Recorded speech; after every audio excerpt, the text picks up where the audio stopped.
Jonathan Daval est incarcéré à la centrale d'Ensisheim pour le meurtre de son épouse Alexia. Condamné à 25 ans de réclusion, l'ancien informaticien serait très apprécié par ses co-détenus. Il aurait dû retourner au tribunal, mais sa mère, Martine Henry, a annoncé son absence. Jonathan Daval est poursuivi pour dénonciation calomnieuse par sa belle famille. Responsable du meurtre de sa femme Alexia Daval, dont il avait mis en scène la disparition à la suite d'un jogging fictif en octobre 2017, l'ancien informaticien avait prétendu, pendant 6 mois, que son beau-frère Grégory Gay était responsable. Une citation directe a été déposée devant le tribunal correctionnel de Besançon. Mais le vendredi 12 janvier 2024, Jonathan Daval ne s'y rendra pas. Il ne sera pas présent, a assuré sa mère sur RTL. Le procès a déjà été très compliqué, donc il ne veut pas se remontrer.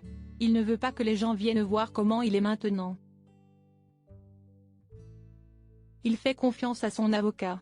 En lieu et place, il restera donc à la centrale d'Ensisheim, dans le Haut-Rhin, où il a été transféré après avoir tué sa femme.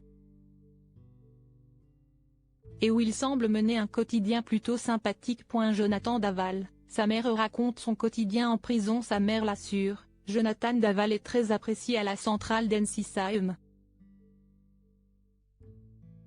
Pour rappel, plusieurs autres meurtriers sont placés dans l'établissement, dont Patrice Allègre, Francis Zolm et Guy Georges, dont ils seraient plutôt proches puisqu'ils boivent régulièrement le café ensemble, précise-t-on dans le journal Le Parisien.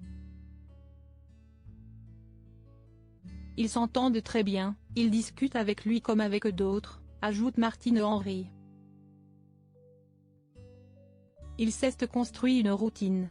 Jonathan Daval reçoit 2 visites, samedi et dimanche, de sa mère tous les 15 jours et lit, grâce à elle, le programme télé et un magazine de santé. Il se serait mis à la musculation et travaillerait dans un atelier fabriquant des rallonges électriques. Pour Noël, il aurait simplement demandé des graines de lin et des graines de courge. Jonathan Daval a été condamné à 25 ans de réclusion pour le meurtre de sa femme Alexia, orchestré en octobre 2017 à Grey-la-Ville. Avec les remises de peine, il pourrait espérer sortir en 2030. On ne se projette pas, précise toutefois Martine Henry. On vit au jour le jour. Je serai toujours là pour Jonathan. Si estime mon enfant, ma chair, ma vie. Retrouvez l'interview intégrale de Martine Henry dans le journal Le Parisien du 12 janvier 2024.